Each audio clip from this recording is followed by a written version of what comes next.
आ गया बिलासपुर जिला, बिलासपुर। ठीक है। और यहाँ पे अगर हम बात करते हैं वेस्ट साइड की, यानी कि पश्चिम की, तो पश्चिम में आ गया ऊना जिला।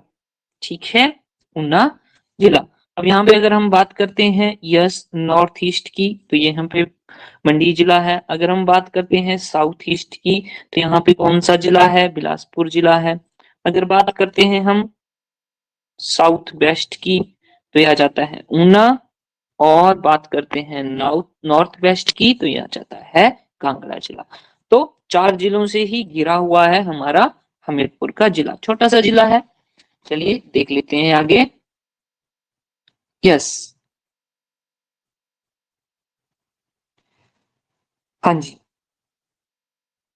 आइएगा, ध्यान दीजिएगा, लिखिएगा। तो देखो हमीरपुर, हाँ जी, हमीरपुर का हेडक्वार्टर यानी कि जिला मुख्यालय, लिखेंगे जिला मुख्यालय कहाँ पे है?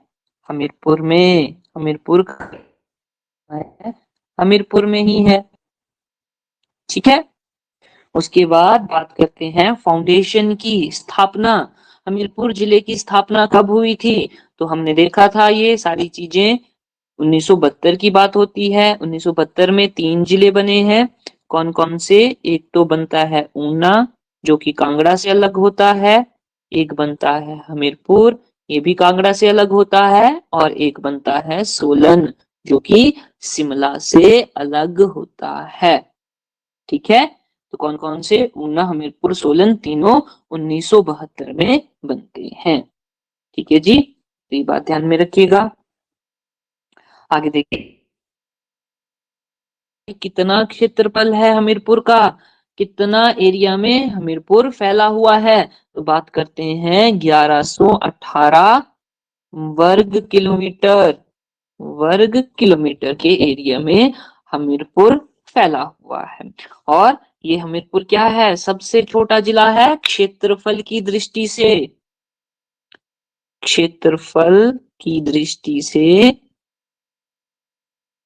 सबसे छोटा जिला, सबसे छोटा जिला। ठीक है जी। अगर हम परसेंटेज की बात करते हैं, कितना प्रतिशत हमीरपुर जिला घेरता है हिमाचल प्रदेश का, तो यह आ जाता है 2.1, 2.01%, यानी कि लगभग लगभग 2% एरिया जो है वो हमीरपुर जिले का है, अगर हम बात करते हैं पूरे हिमाचल में। ठीक है जी, ओके। इतनी बात हो गई, हमारे पास एरिया परसेंटेज भी आ गया। उसके बाद बात करते हैं पॉपुलेशन की। भाई साहब, कितनी पॉपुलेशन है हमीरपुर जिले की? पॉपुलेशन कितनी है? तो ये आ जाता है 4,54,768, 4,54,768। इतने लोग हमीरपुर जिले में रहते हैं। ठीक है। अब उसके बाद परसेंटेज की बात कर लेते हैं भाई, कितनी परसेंटेज पॉपुलेशन है हमीरपुर में रहती है? अगर हम बात करें पूरे हिमाचल की, तो ये आ जाती है 6.62%।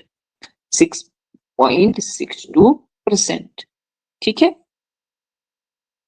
तो ये भी बात ध्यान में रखिएगा। ऑलराइट, यहाँ तक आई थिंक सबका हो गया होगा। आगे मूव करते हैं। यस, पॉपुलेशन डेंसिटी, जनसंख्या घनत्व, कितनी घनी पॉपुलेशन है? अगर हम बात करते हैं 1 किलोमीटर स्क्वायर एरिया की, तो 1 किलोमीटर स्क्वायर एरिया में कितने लोग रहते हैं? नंबर है 406। और ये maximum in Himachal Pradesh, maximum in Himachal Pradesh. Himachal Pradesh में सबसे ज्यादा जनसंख्या घनत्व कौन से जिले का है? तो बात आ जाती है हमीरपुर जिला। ठीक है, हमीरपुर जिला। ओके जी, नेक्स्ट पॉइंट पे आ जाओ। नेक्स्ट पॉइंट है हमारे पास यस सेक्स रेशो, यानी कि लिंगानुपात। कितना लिंगानुपात है भाई? तो बात करते हैं 1096, और ये भी क्या है? मैक्सिमम है। ठीक है, तो 1096 लड़कियां होती हैं प्रति 1000 पुरुषों की तुलना में। ठीक है, तो ये हो गया लिंगानुपात। आगे बात करते हैं लिटरेसी रेट की, यानी कि साक्षरता दर कितनी है भाई, 89.01, और ये सबसे ज्यादा है हिमाचल प्रदेश में, सबसे ज्यादा। तो हमीरपुर जिला के लोग सबसे ज्यादा पढ़े लिखे हैं हिमाचल प्रदेश में। ठीक, सबसे ज्यादा। जो हमारा जिला है जिसकी हमने बात करी, हमीरपुर जिला, उसमें उसकी सबसे ज्यादा साक्षरता दर है। ठीक है, ओके जी, आगे आ जाते हैं फिर से। विधानसभा सीटों की बात कर लेते हैं, तो यहाँ पे 5 विधानसभा की सीटें देखने को मिलती हैं। अगर मैं क्वेश्चन पूछूं कि हिमाचल प्रदेश में कुल विधानसभा की कितनी सीटें हैं, हाँ जी बताओ जरा, कितनी सीटें हैं? 68 सर। वेरी गुड, बहुत ही अच्छा आंसर दिया आपने, शुक्र है, बिल्कुल ठीक बोल रहे हो, 68 है। तो उनमें से 5 कहाँ है, हमीरपुर में है। कौन कौन सी देख लेते हैं नाम। एक तो बड़सर, बड़सर के बागी नेता हो गए हैं भोरंज। हमीरपुर, हमीरपुर के भी बागी नेता हो गए हैं, ये पहले से ही क्या थी, निर्दलीय। उसके बाद नादौन, नादौन के कौन है, सुक्खू साहब जो सीएम है। और सुजानपुर, सुजानपुर के भी बागी नेता हो गए हैं। ठीक है, तो ये 5 सीटें हैं विधानसभा की। उसके बाद देखो district with highest density of road, सबसे ज्यादा सड़कों का घनत्व, यानी कि सबसे ज्यादा घनी सड़कें, सबसे ज्यादा घनी सड़कें कहाँ देखने को मिलती हैं, हमीरपुर में देखने को मिलती हैं। District with highest density of road. ठीक है, ऑलराइट, आगे मूव करें। यस, हाँ जी, इंस्टीट्यूट एंड प्लेसेस, संस्थान और स्थान। कौन कौन से संस्थान, एक तो हमारे पास हमको एनआईटी कहाँ है भाई, हमीरपुर में है। हमीरपुर में एनआईटी है, नेशनल इंस्टीट्यूट ऑफ टेक्नोलॉजी। और अगर मैं बात करूं आईआईटी की, Indian institute, Indian institute of technology, ये सॉरी इंटरनेशनल होता है ये, ठीक है, इंटरनेशनल कहाँ पे है, इंटरनेशनल इंस्टीट्यूट ऑफ टेक्नोलॉजी, हाँ जी, IIT सब मंडी। मंडी में, बिल्कुल ठीक बात है। ठीक है, तो वहां पे भी करेक्ट कर लेना, आई थिंक मैंने यहाँ पे इंडियन लिख दिया है ना, तो उसको करेक्ट कर लीजिएगा, इंटरनेशनल होगा यहाँ पे। ठीक है, यस।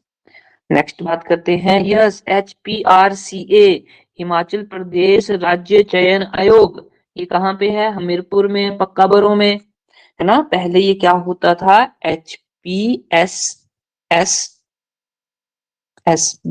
ठीक है, हिमाचल प्रदेश सब ऑर्डिनेट स्टाफ सिलेक्शन बोर्ड। लेकिन अब उसको क्या कर दिया था, डिसमिस कर दिया था, है ना। डिसमिस करने के बाद फिर अब इसको फिर से नया नाम देकर नए तरीके से शुरुआत की है, जिसको हम बोलेंगे हिमाचल प्रदेश राज्य चयन आयोग, हिमाचल प्रदेश स्टेट सिलेक्शन। फिर वर्ब आती है, उसके वर्ब का मतलब होता है क्रिया, कि वो क्या काम कर रहा है या फिर कुछ भी एक्टिविटी कर रहा है। ठीक है जी। देन आता है ऑब्जेक्ट। ऑब्जेक्ट जो आता है आपके पास लास्ट में आता है, जो कि सब्जेक्ट एंड वर्ब से इंटरलिंक्ड होता है, कि कोई भी पर्सन क्या काम कर रहा है और किस चीज के साथ या किस चीज के ऊपर या किस चीज के लिए कुछ भी, वो आता है आपके पास ऑब्जेक्ट। ठीक है जी। तो एक सेंटेंस में ये तीनों चीजें मस्ट होती हैं। इतना क्लियर हो गया? Yes ma'am. ठीक है, अब बात करते हैं हम प्रेपोजिशन की, कि प्रेपोजिशन क्या होती है। अब मैंने बोला है a preposition is a word. Preposition मतलब ऐसे वर्ड्स हैं, प्रेपोजिशन ऐसे वर्ड्स हैं जो कि हम किसी भी नाउन या फिर प्रोनाउन, संज्ञा या फिर सर्वनाम के पहले हम यूज करते हैं प्रेपोजिशन का। ठीक है, क्यों करते हैं हम यूज? पोजिशनल रिलेशन बताने के लिए। कि ये सब्जेक्ट, वर्ब और ऑब्जेक्ट के बीच में क्या रिलेशन है। ठीक है जी, किसी भी सेंटेंस में सब्जेक्ट, वर्ब या फिर ऑब्जेक्ट के बीच में क्या रिलेशन है, उसको बताने के लिए हम प्रेपोजिशन का यूज करते हैं। और प्रेपोजिशन वर्ड जो लिखते हैं हम, वो लिखते हैं नाउन और प्रोनाउन के पहले। इतना क्लियर हो गया? Yes ma'am. Okay,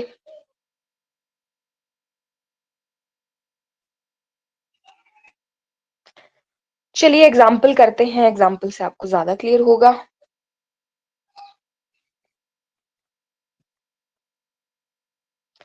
He is sitting on chair। ठीक है जी, सिंपल सा है आपके पास ये सेंटेंस की he is sitting on chair. इसका क्या मतलब है? ही हमारे पास आ गया सब्जेक्ट, काम क्या कर रहा है वो? बैठने का, वो आ गई हमारे पास वर्ब, और ऑब्जेक्ट क्या आएगा हमारे पास? चेयर आ जाएगी। ठीक है जी, ये आ गया हमारे पास ऑब्जेक्ट। अब आप लोगों ने अभी पढ़ा कि प्रेपोजिशन जो है इन सभी के बीच में जो लिंक होगा, जो रिलेशन बताएगा, जो कि एक ब्रिज का काम करेगा, ठीक है, वो प्रेपोजिशन होगी। अब ही इज तो हो नहीं सकता। सिटिंग ऑन बोला है कि वह ऑन। चेयर या हाँ जी, हेलो, हाँ जी, कुछ बोला आपने? इसमें ऑन होगा। हाँ जी, हाँ जी, गुड, ऑन होगा। ठीक है जी, तो इन सभी के बीच में जो इंटरलिंक करवा रहा है वो है वर्ड ऑन। इसका मतलब होता है कि पर, ठीक है, कि वह कुर्सी पर बैठा है। तो ये आ गई आपकी प्रेपोजिशन। इतना क्लियर हो गया कि बताओ, मैं फिर से रिपीट करूं?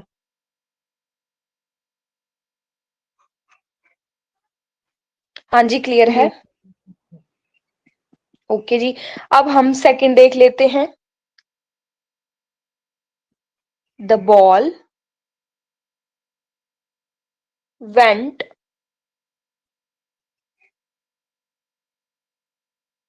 Across the boundary. अब बोला है द बॉल, ये आ गया सब्जेक्ट की बॉल कर रही है ना काम। क्या काम कर रही है? जाने का काम कर रही है, कहीं जा रही है, वो आ गई verb. And then the boundary क्या आ गई? ऑब्जेक्ट। जो बॉल जो है वो कहाँ से होके जा रही है? बाउंड्री से होके जा रही है। अब जो वर्ड आ रहा है बीच में की से होके जा रही है, बाउंड्री से होके जा रही है, वो है वर्ड बीच में अक्रॉस। तो यहाँ पे अक्रॉस क्या आ जाएगा हमारे पास? प्रेपोजिशन। ठीक है जी, समझ आ गया? Yes ma'am. ओके, एक एग्जांपल देती हूँ, फिर आप मुझे बताएंगे कि कौन सा होगा इसमें आपके पास प्रेपोजिशन। थर्ड एग्जांपल है, शी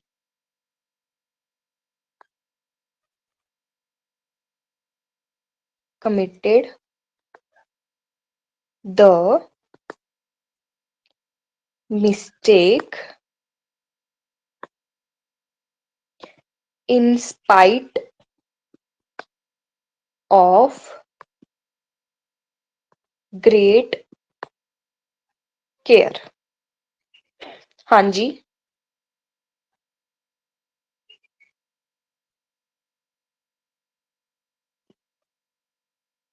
सेंटेंस दिया है मैंने, she committed the mistake in spite of great care.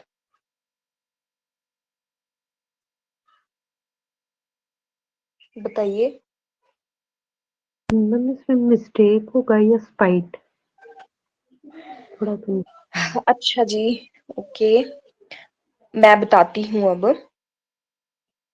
She क्या आ गई हमारे पास? बारी बारी बताते जाना आप। शी क्या आ गया हमारे पास? सब्जेक्ट आ गया ना? ठीक है जी, उसके बाद कमिटेड, कमिटमेंट का काम कर रही है वो, है ना, वो आ गई हमारे पास वर्ब। अब मैं अगला बताती हूँ। ये जो पूरा वर्ड है इन स्पाइट ऑफ, इसका मतलब होता है बावजूद। ठीक है, ये पूरे ही वर्ड है, मैक्सिमम सेंटेंस में यूज होता है in spite of this, in spite of that something. ठीक है, इसके बावजूद, आप ये ले लो, या फिर कुछ भी किसी भी सेंटेंस में यूज होता है। तो ये आपके पास आती है प्रेपोजिशन। ठीक है, अगर आप नोट्स बना रहे हो ना, तो साथ साथ में लिखते जाना। वैसे मैं आपको अलग से करवाऊंगी इन सभी का यूज, मतलब एज अ सेंटेंस इन सभी का बताऊंगी कि कैसे कैसे कहाँ कहाँ यूज होता है। ठीक है जी, वैसे आप यहाँ पे अंडरलाइन कर सकते हैं कि इन स्पाइट ऑफ एक प्रेपोजिशन है। इतना यूज हो गया, सॉरी इतना क्लियर हो गया। Yes ma'am. मैं आगे करवाती हूँ फिर। ठीक है जी, आगे आता है आपके पास कि यूजेस, देखते हैं अब किस तरह यूज होता है। Uses of some important prepositions।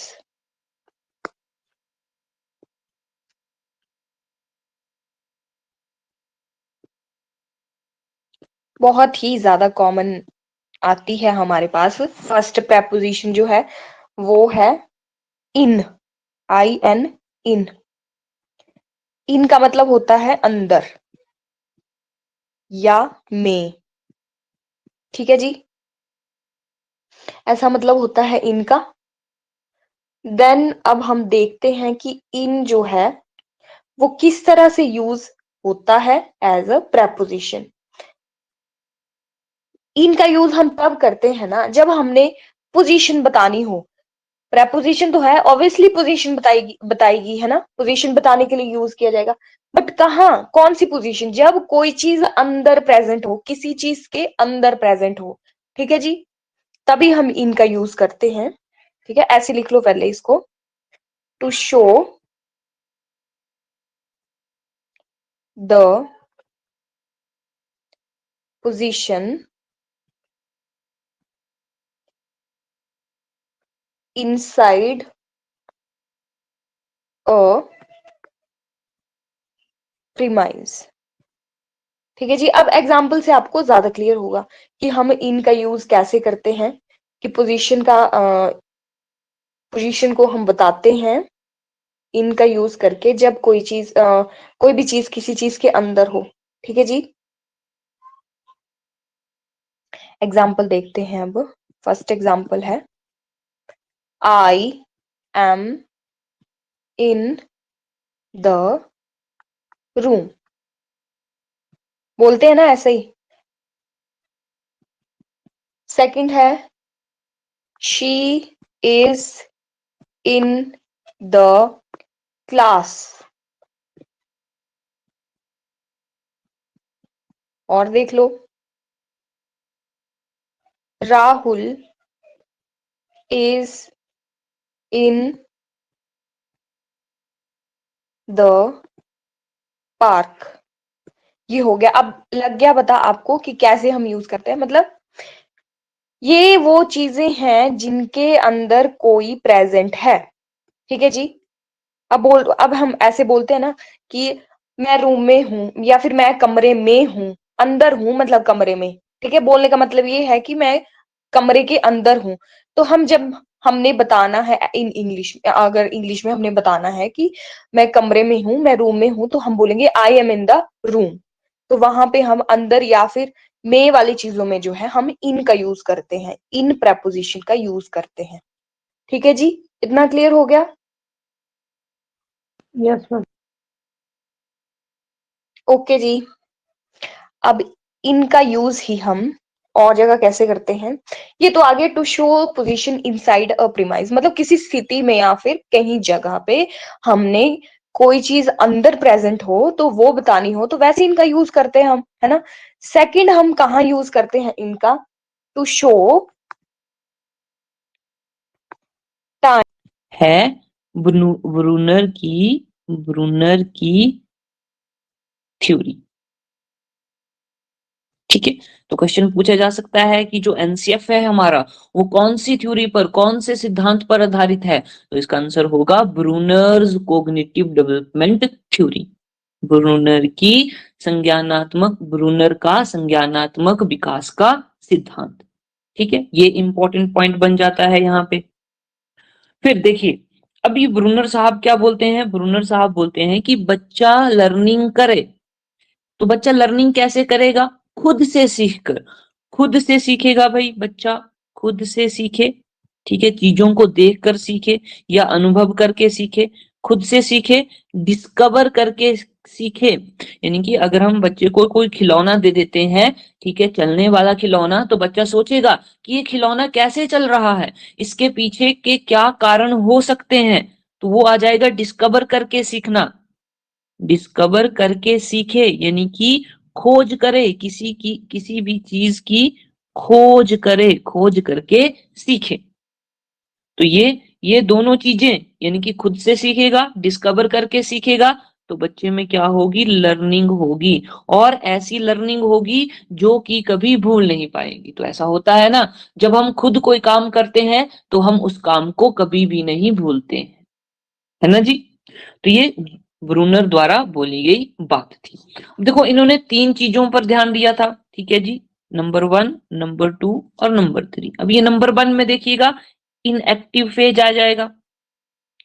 Inactive, inactive phase को बोलेंगे क्रियात्मक। क्रियात्मक, जिसमें कि बच्चा क्रिया करेगा, कुछ ना कुछ करेगा। ठीक है, इनएक्टिव फेज।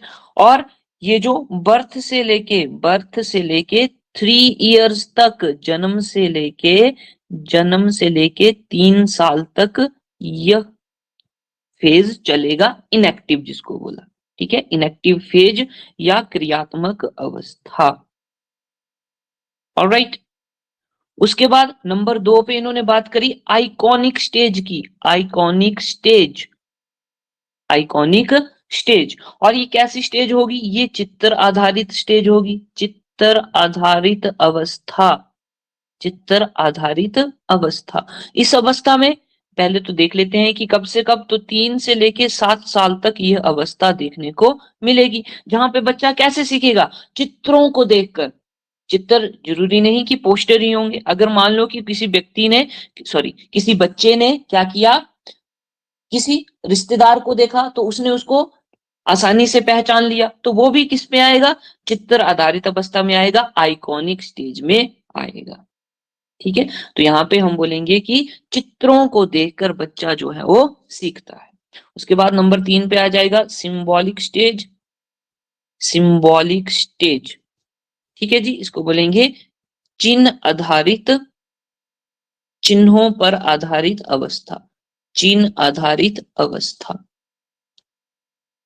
ठीक है, और इसका समय क्या हो जाता है? 8 से लेकर 8 से ऊपर सभी की सभी। ठीक है, तो देखो चिन्ह, चिन्ह कैसे? जैसे कि हम बोलते हैं कोई शब्द है, ठीक है, अ अनार है, आ आम है, ये सब क्या है? चिन्ह है। तो इनको जोड़कर क्या बनेगा? शब्द बनाया जाएगा। ठीक है जी, शब्द का कुछ ना कुछ मीनिंग होगा। यानी कि यहाँ पे सीधी सीधी बात आ रही है लैंग्वेज की। किसकी बात आ रही है? लैंग्वेज की। तो ये तीनों चीजें, यानी कि EIS, ई से बन गया हमारा इनएक्टिव फेज, आई से बन गया आइकॉनिक स्टेज, और एस से बन गया सिंबॉलिक स्टेज। तो इन 3 स्टेजों की बात करी है इन भाई साहब ने, और इनका नाम है ब्रूनर। ठीक है जी, और ब्रूनर का कौन सा सिद्धांत है? संज्ञानात्मक, संज्ञानात्मक विकास का सिद्धांत, विकास का सिद्धांत। ठीक है, आइए इसको थोड़ा सा और ध्यान से देखें। तो सबसे पहले इन्होंने 3 स्टेज की बात करी, EIS। ठीक है जी, ई से बन गया हमारा इनएक्टिव। इनएक्टिव यानी कि बच्चा यहाँ पे क्या होने लगेगा? एक्टिव होने लगेगा, क्रिया करेगा, हाथ पैर चलाएगा, है ना। तो इसको बोलेंगे क्रियात्मक अवस्था, क्रियात्मक। और इसको और क्या बोलेंगे? सक्रिय अवस्था। सक्रिय यानी कि बच्चा क्या है? एक्टिव हो रहा है, सक्रिय अवस्था। ठीक है, समय हमने देख लिया, जन्म से 3 साल तक यह अवस्था चलेगी, जन्म से 3 साल तक। ठीक है, अब इसमें बच्चा कैसे सीखेगा? बच्चा जो है वो मूवमेंट करके, हाथ पैर हिला के, एक्शन करके, कोई कार्य करके बच्चा जो है वो सीखेगा। तो हम बोलेंगे लर्न थ्रू मूवमेंट और एक्शन। ठीक है, लर्न थ्रू मूवमेंट और एक्शन। ठीक है जी, मूवमेंट मतलब कि मूवमेंट करना, और एक्शन यानी कि कोई क्रिया करना। ठीक है, एक्शन आ जाएगा क्रिया। उसके बाद बच्चा कैसे सीखेगा? मूर्त चीजों से सीखेगा। मूर्त का मतलब होता है स्टैच्यू टाइप। ठीक है, जैसे कि हम बात कर लेते हैं कि बच्चे को एबीसी की बुक दे दी, ठीक है, तो बच्चा A for apple, B for ball, C for cat, अब उसको थोड़ा थोड़ा समझ में आने लगता है कि ए से क्या बनेगा, एप्पल बनेगा। ठीक है, या बच्चे को क्या दे दिया गया, टॉय दे दिया गया, खिलौना दे दिया गया, मान लो कि एक टेडी बियर उसको दे दिया गया जो कि कैसा है, उसकी शेप कैसी है, बिल्ली की तरह है। तो बच्चा उस टेडी बियर को पहचानेगा कि ये तो बिल्ली है, और अगर वो रियल लाइफ में भी उस बिल्ली को देखेगा, कोई भी असली बिल्ली को देखेगा, तो वो पहचान लेगा कि यह तो मेरे पास एक टेडी भी है। तो इस तरह से बच्चा सीखेगा। तो एक हो गया टॉय, खिलौना, और जो हमारी बुक्स होती हैं जिसमें कि एबीसी दी गई होती है और उसमें मीनिंग्स भी दिए होते हैं। ठीक है, बच्चा इसमें क्या करेगा? बच्चा जो है वो भौतिक क्रिया करेगा। भौतिक का मतलब कि फिजिकल, जो कि हाथ पैर मुंह हिलाना, वो सब किस में आ जाएंगे? भौतिक क्रिया में आ जाएगी।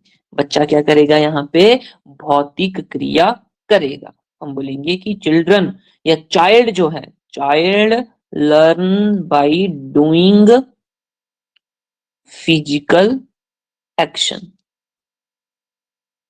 ठीक है, फिजिकल क्रिया, शारीरिक क्रिया या भौतिक क्रिया करके सीखता है। इसको बोलेंगे हम करके सीखना, करके सीखना। ठीक है जी, ये आ गई हमारी फर्स्ट फेज, इनएक्टिव फेज। उसके बाद आगे नेक्स्ट स्टेज की हमने बात करी। आई से क्या बनेगा? आई से बनेगा भाई iconic stage. Iconic stage, iconic stage, या इसको इमेज स्टेज भी बोलते हैं। इमेज स्टेज यानी कि चित्रात्मक, चित्रात्मक अवस्था। इसमें बच्चा कैसे सीखेगा? चित्रों को देखकर, स्टैचू को देखकर, मूर्ति को देखकर, है ना। और इसका समय हमने कितना, देखिए ध्यान से देखिएगा, जब हम, अब हमारे माता पिता हैं, जब मैं छोटा बच्चा था तो मैं माता पिता को बहुत अच्छे से पहचानने लग पड़ा था। और जब जब उन्होंने मुझे अपनी अपनी शादी की एल्बम दिखाई, ठीक है, शादी की एल्बम दिखाई, तो जब मेरे माता पिताजी आए तो मैंने एकदम से बता दिया कि ये तो मम्मी है, ये पापा है। ठीक है, तो कैसे पहचाना मैंने? चित्र को देखकर, चित्र को देखकर मैंने अपने माता पिता को पहचान लिया। बस वही बात आ गई इसमें, चित्रात्मक स्टेज, इमेज स्टेज और आइकॉनिक स्टेज। ठीक है, तो बच्चा यहाँ पे कैसे सीखता है? इमेजेस से सीखता है। तो हम बोलेंगे इमेजेस बेस्ड लर्निंग। जो लर्निंग हो रही है वो कैसे हो रही है? चित्रों को देखकर, चित्रों पर आधारित लर्निंग हो रही है। चित्र आधारित अधिगम। ठीक है जी, इतनी बात। और एक और पॉइंट लिख लेंगे कि child learn, child learns through visual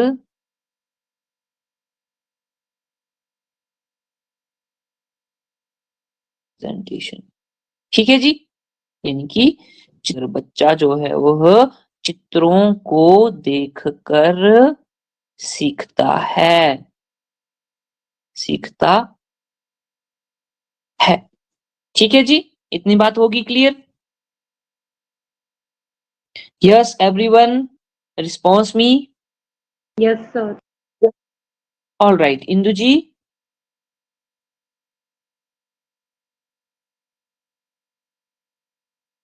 आगे बढ़े फिर। यस, जो तीसरी स्टेज हमने बोली वो एस से, यानी कि सिंबॉलिक, सिंबॉलिक स्टेज। ठीक है जी, इसको बोलेंगे चिन्ह आधारित अवस्था। चिन्हों से, चिन्ह का मतलब यहाँ पे लैंग्वेज से आ जाएगा, है ना। तो ये जो मैं, alright, yes world war second, बिल्कुल ठीक है। तो बोला अब क्या हुआ, अंग्रेज जीत जाते हैं भाई, अंग्रेज तो जीत गए, अब भारतीय बोल रहे हैं भाई हमें आजादी दो। बोला जी ठीक है जी, आजादी दे देते हैं आपको, आपको आजादी दे दी, लेकिन आप अपना देश कैसे चलाओगे, ना तो आपके पास नियम है, ना आपके पास कोई कानून है। तो फिर अगर हम इस देश से चले गए, अंग्रेज बोल रहे हैं, अगर हम भारत से चले गए तो आप अपना देश कैसे बनाओगे। बोला जी बात तो बिल्कुल ठीक है ना, ये तो सोचने वाली बात है। तो उसके बाद इन्होंने बोला कि हम अपना संविधान बनाएंगे। ठीक है जी, संविधान बनाएंगे, और संविधान में क्या होगा, रूल्स एंड रेगुलेशन होंगी, कानून एंड और नियम होंगे, जिससे कि देश चलाया जाएगा। ठीक है, तो शुरुआत होती है मेकिंग ऑफ कॉन्स्टिट्यूशन से, मेकिंग ऑफ कॉन्स्टिट्यूशन, संविधान को बनाने की प्रक्रिया से। तो हम बोलेंगे ये क्या है, संविधान का निर्माण। ठीक है, अब बात आती है कि कब हुआ, तो 1946 में इसकी शुरुआत होती है। भाई अंग्रेज से, इंग्लैंड से एक मिशन आता है जिसको हमने बोला कैबिनेट मिशन। कौन सा मिशन है ये, कैबिनेट मिशन है। ठीक है, इसको हिंदी में भी कैबिनेट मिशन ही रखेंगे, कैबिनेट मिशन। अब इस मिशन में 3 लोग आते हैं। अब वो क्यों आएंगे भाई, दौरा करने आएंगे, देखेंगे कि भारत में क्या क्या चीजें हैं, कैसे कैसे हैं, कैसे कैसे हम रूल बनाएंगे, है ना। तो वो सब चीजें इस मिशन में देखी जाती थे। तो इस मिशन में 3 व्यक्ति आए थे, बहुत इंपॉर्टेंट है, यहां से सीधा क्वेश्चन आता है।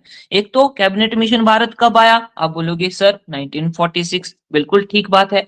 कितने सदस्य आए, तो आप बोलोगे सर 3 सदस्य आए, बिल्कुल ठीक है। Number 1, number 2, number 3। ठीक, अब नाम भी आ जाता है भाई, बताओ वो 3 सदस्य कौन कौन थे जो कि कैबिनेट मिशन में आए थे। तो लिखिएगा, सबसे पहले है हमारे पास क्रिप्स, क्रिप्स एक व्यक्ति हुए। ठीक है, उसके बाद एक व्यक्ति है अलेक्जेंडर, अलेक्जेंडर हो गए। ठीक है, और तीसरे नंबर पर आते हैं पैथिक लॉरेंस, पैथिक लॉरेंस। ये तीनों एक साथ आए थे, है ना जी, 3 मेंबर कैबिनेट मिशन में आए थे। कौन कौन है, एक तो हो गया हमारे पास, इसका पूरा नाम है स्टैफोर्ड क्रिप्स, तो मैं एस क्रिप्स लिखता हूं। ठीक है, अलेक्जेंडर का पूरा नाम है A B Alexander, A B Alexander, और पैथिक लॉरेंस को लिखेंगे पी लॉरेंस। ठीक है, पी लॉरेंस। इतनी बात ठीक हो गई। अब क्वेश्चन आता है कि इस मिशन की अध्यक्षता किसने की, who was the head of this mission. तो ये जो पैथिक लॉरेंस भाई साहब हैं, ये जो हमने 3 नंबर पर लिखे, ये थे head, he was the head of cabinet mission, ये कैबिनेट मिशन के अध्यक्ष थे। ठीक है, बात, इतनी बात क्लियर हो गई। ठीक है, तो यहां से 1 नंबर बनने की पूरी पूरी संभावना है, 100%। ठीक है जी, अब ये मिशन आ गया भाई, ठीक है जी, मिशन आ गया। अब इन्होंने अपनी रिपोर्ट दे दी, बिल्कुल ठीक बात है भाई, रिपोर्ट भी दे दी। तो इन्होंने बोला कि 6 दिसंबर, इन्होंने तय किया कि 6 दिसंबर 1946 को क्या बनाई जाएगी, संविधान सभा बनाई जाएगी। तो यहाँ पे हम बात कर रहे हैं 6 दिसंबर 1946 को कॉन्स्टिट्यूशन असेंबली का गठन किया गया, constitution assembly, assembly was founded under cabinet mission. Cabinet mission की रिपोर्ट के आधार पर कॉन्स्टिट्यूशन असेंबली का गठन किया गया। तो यहाँ पे मैं हिंदी में भी लिख देता हूं, नोट भी कर लीजिएगा साथ साथ। देखो यहाँ पे मैं खुद भी लिख रहा हूं, अंग्रेजी में भी हिंदी में भी। तो जिसने अंग्रेजी में लिखना है वो अंग्रेजी में लिख सकता है, जिसने हिंदी में लिखना है वो हिंदी में लिख सकता है। अगर अगर आप बोलोगे कि सर हिंदी में करवाओ, तो मैं हिंदी में करवा दूंगा, अंग्रेजी में करवाओ तो अंग्रेजी में, और मेरे हिसाब से दोनों लैंग्वेज में बिल्कुल सही रहेगा। ठीक है, तो 6 दिसंबर 1946 हो रही है कैबिनेट मिशन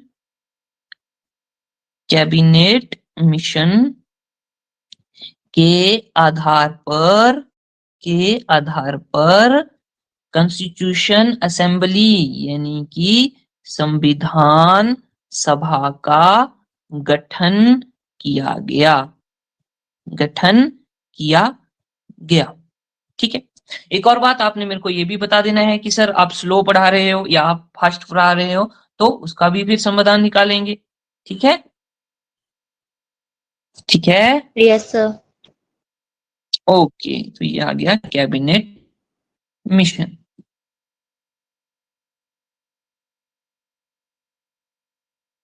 अब ये पेन कहाँ चला गया? यस, ये आ गया। कैबिनेट मिशन का गठन होता है 6 दिसंबर 1946 को, और किसके आधार पर? कैबिनेट मिशन के आधार पर संविधान सभा का गठन होता है। ठीक है। और पूछा जाए कि कैबिनेट मिशन कब आया था? शाबाश, बताओ भाई, कब आया कैबिनेट मिशन? शाबाश, जल्दी से बताओ, कब आया कैबिनेट मिशन? 6 दिसंबर 1946। नहीं, कैबिनेट मिशन आया 1946 में, और 6 दिसंबर 1946 की जो हम बात कर रहे हैं, उस दिन संविधान सभा का गठन किया गया। ठीक है। तो ये देखो, अगर हम कैबिनेट मिशन की यहाँ पे डेट मेरे को अभी याद नहीं आ रही है, लेकिन जुलाई में आया था, ये जुलाई 1946 में कैबिनेट 6 में। 6 दिसंबर की बात हो रही है, तब संविधान था। ठीक है, ये बात ध्यान में रखिएगा। चलो जी, आगे मूव करते हैं। बिल्कुल ठीक है। अब देखो, सभा का मतलब क्या होता है? बहुत सारे लोग इकट्ठे होते हैं, वहां पे एक सभा बनती, जैसे कि हम हमारे ग्राम पंचायत में भी सभाएं होती हैं, है ना, जैसे कोरम की बात करते हैं हम, तो बहुत सारे लोग इकट्ठे होते हैं। उसी प्रकार ये कॉन्स्टिट्यूएंट असेंबली या संविधान सभा भी थी, और इसमें कुल सदस्य कितने थे भाई? कितने लोग जो थे इस सभा में रखे गए, कि आप लोगों ने क्या देखना है कि कौन सा नियम कैसे बनेगा भाई, किसको ज्यादा जरूरत है, जो गरीब हैं उनके लिए क्या करना है, अमीरों के लिए क्या करना है। तो हम बोलेंगे कि ये जो सभा थी हमारे पास, जिसको हमने बोला संविधान सभा, अंग्रेजी में लिख लेंगे कॉन्स्टिट्यूएंट असेंबली। इसमें कितने सदस्य थे कुल? ये क्वेश्चन भी पूछा जाता था। 89 सदस्य थे। 389, 389 सदस्य थे। ठीक है। अब इन 389 सदस्यों में भी क्या है, कैटेगराइज किया गया है। 292 सदस्य जो थे वो ब्रिटिश प्रांत के थे। अब ब्रिटिश प्रांत क्या हुआ? यानी कि ऐसे क्षेत्र जिनमें अंग्रेजों का अधिकार था। तो जैसे कलकत्ता हो गया भाई, दिल्ली में भी था, फिर हम मद्रास की बात करेंगे, तो सारी जगह पे अंग्रेज फैले हुए थे। तो 292 सदस्य उस क्षेत्र थे जिसमें कि अंग्रेजों का शासन था। तो हम बोलेंगे कि ये ब्रिटिश प्रांतों के सदस्य थे। कितने? 292। ठीक है। ब्रिटिश प्रोविंस, प्रांत का मतलब होता है प्रोविंस, और ब्रिटिश को ब्रिटिश ही लिखेंगे। अब उसके बाद 93 सदस्य जो थे वो देसी रियासतों से थे। तो कुछ ऐसी रियासतें भी थी जो कि इंडिपेंडेंट थी, जहां पर अंग्रेजों का शासन नहीं था, तो उनको हमने बोल दिया देसी रियासतें। इसको अंग्रेजी में बोलेंगे प्रिंसली स्टेट्स। ठीक है जी। तो ये कितने हो गए? और अब बचे 4 सदस्य बचे। ये थे कमिश्नरी क्षेत्रों से। कमिश्नरी क्षेत्र मतलब कि जहां पे कमिश्नर नियुक्त किया गया था, कमिश्नरी क्षेत्र। ठीक है। और इसको अंग्रेजी में बोलेंगे कमिश्नरी एरिया। सिंपल सी बात है, री एरिया। ठीक। और ये एरिया कौन कौन से थे? ये भी क्वेश्चन पूछ लिया जाएगा भाई, कमिश्नरी क्षेत्र कौन कौन से थे? तो लिखेंगे, एक तो था दिल्ली, दिल्ली हो गया भाई, एक हो गया अजमेर हो गया, कुर्ग कमिश्नरी क्षेत्र, और एक था बलूचिस्तान। अब आप बोलोगे सर ये बलूचिस्तान क्या है? ये पाकिस्तान वाला क्षेत्र था। ठीक है। उस समय, अभी तक 1946 की हम बात कर रहे हैं ना, अभी तो पाकिस्तान और भारत के विभाजन नहीं हुआ था, इसलिए अभी हम इसको एक ही लेंगे। ठीक है, इतनी बात हो गई। तो 389 सदस्य थे, जिनमें की 292 जो थे वो ब्रिटिश प्रांतों से थे, 93 देशी रियासतों से थे, 4 कमीशनी क्षेत्रों से थे, और वो चारों कमीशनी 0 होते और पॉजिटिव जिसमें पॉजिटिव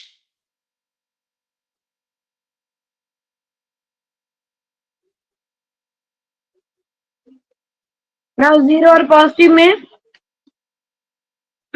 0 एंड पॉजिटिव दो टाइप थे ना, इंटीजर के 3 टाइप थे। तो नेगेटिव की नहीं बात हो रही, नेगेटिव स्टॉप हो गया 0। 0 के आगे देखा जाए तो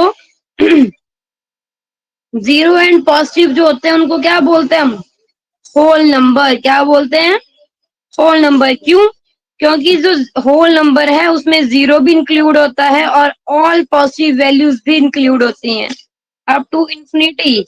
इसलिए 0 और पॉजिटिव क्या है हमारे पास? होल नंबर्स हैं। And positive is only a natural number. Natural number आपको पता है जो क्या होते हैं, 1 से लेके स्टार्ट होते हैं अप टू इंफिनिटी तक जाते हैं।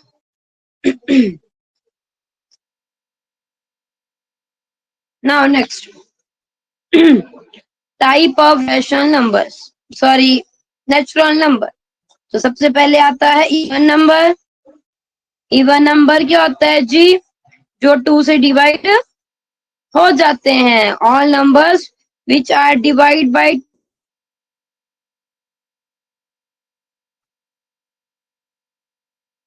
नेक्स्ट है जी ऑड नंबर्स। ऑड नंबर्स क्या होते हैं? जो 2 से डिवाइड नहीं होते हैं। Those numbers which do not divide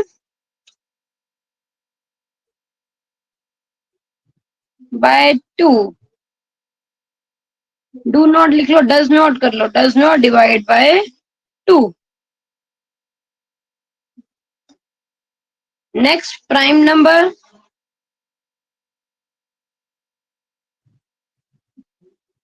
prime numbers क्या होते हैं? जो अपने ही टेबल में आते हैं। 5 2 5 7 up to so on.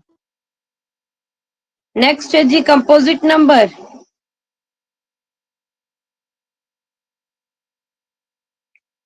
Composite जिन नंबर्स के एक से ज्यादा फैक्टर हो जाए। एक से ज्यादा मतलब दो फैक्टर, दो से ज्यादा फैक्टर हो। जैसे देखो 4 और 6, तो 4 का फैक्टर 1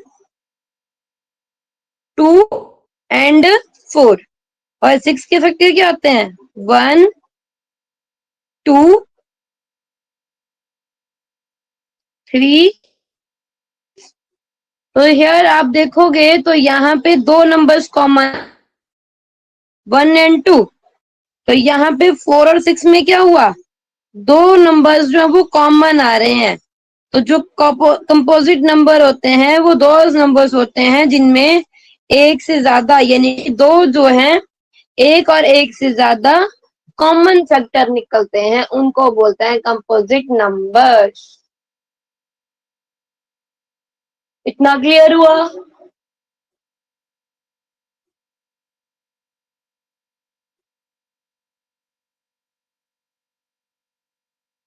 हाँ जी, इतना क्लियर हुआ?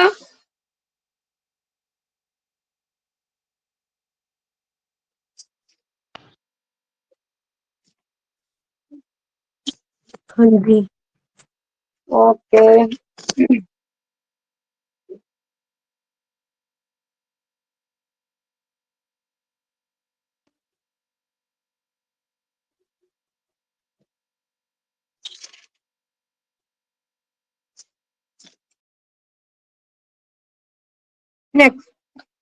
नेक्स्ट आपके आता है को प्राइम नंबर। एक पढ़ा कंपोजिट नंबर, एक पढ़ा को प्राइम नंबर। को प्राइम नंबर क्या होता है? Number which do not have any common factor. Which do not have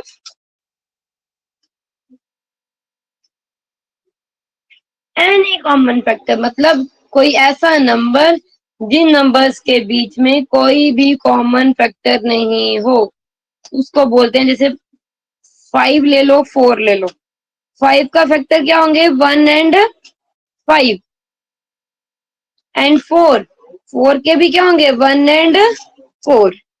So here we see that only one number is common. So co-prime numbers are those numbers who do not have any common factor. किसी के उनके numbers के बीच में कोई भी number जो वो common नहीं होगा. 1 तो होता ही होता है, हर किसी में 1 मिलेगा ही मिलेगा आपको. देख लो 4 और 9 का एग्जांपल देख लो, 5 और 12 का एग्जांपल ले लो. इन सभी में आपको क्या मिलेगा? एक ही नंबर कॉमन मिलेगा. इट मीन्स कि ये पेयर नंबर कैसे हैं? कंपोजिट को प्राइम नंबर है.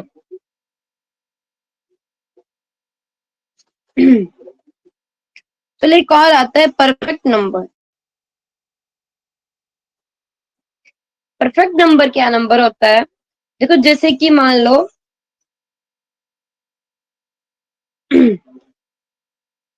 परफेक्ट नंबर को बोला गया those numbers who sum of all factor including the number. देखो मैं बताती हूँ, मान लो मैंने सपोज कर लिया परफेक्ट नंबर है, एग्जाम्पल दे रही हूँ, एग्जाम्पल से समझा रही हूँ.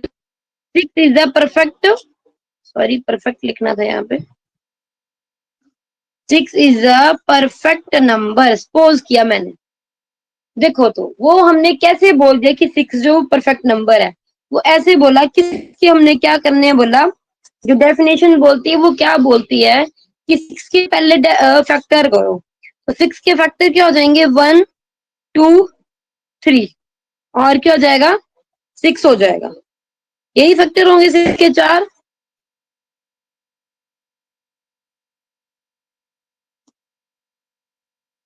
अब बोलती है डेफिनेशन कि दो हु sum of all factors, sum करना है ऑल फैक्टर्स का, but excluding the number itself, जो नंबर है खुद का जो नंबर है उसको नहीं लेना है, उसको कर देना है एक्सक्लूड कर देना है, बाकी नंबरों का क्या कर देना है?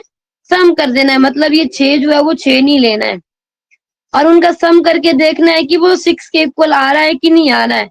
3 2 5, 5 प्लस 1 6 आ रहे ना 6 के इक्वल. इट मीन्स कि 6 क्या है? एक परफेक्ट नंबर है. इट मीन्स कि 6 क्या है? एक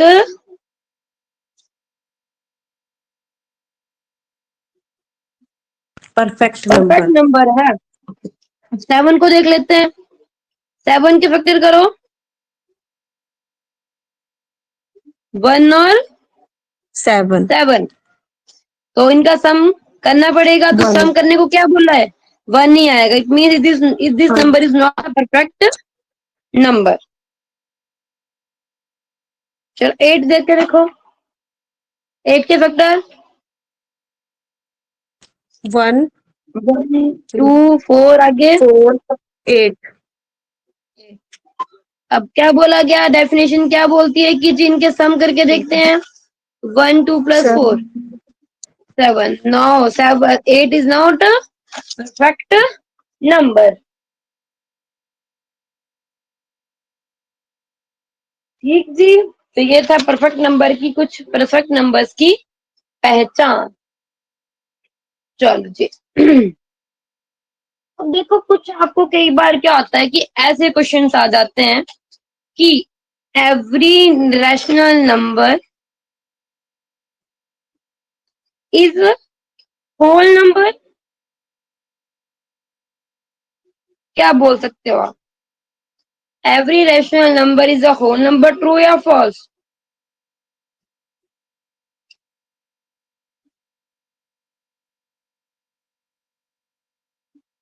हाँ जी, कौन बताएगा?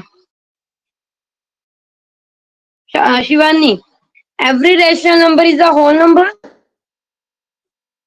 ट्रू और फॉल्स?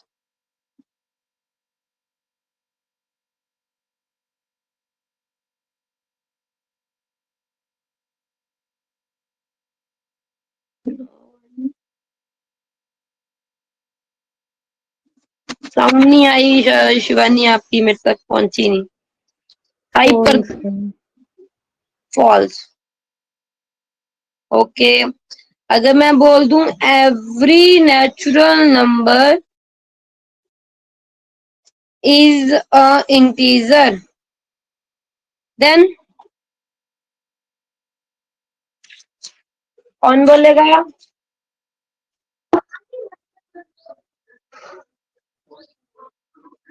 जी ट्रू ट्रू ट्रू। ट्रू। तो कुछ ऐसी स्टेटमेंट्स होती हैं जिनसे आपको क्वेश्चन आता है ना, उसको स्टेटमेंट को मैं इजी बनाने के लिए इस स्टेटमेंट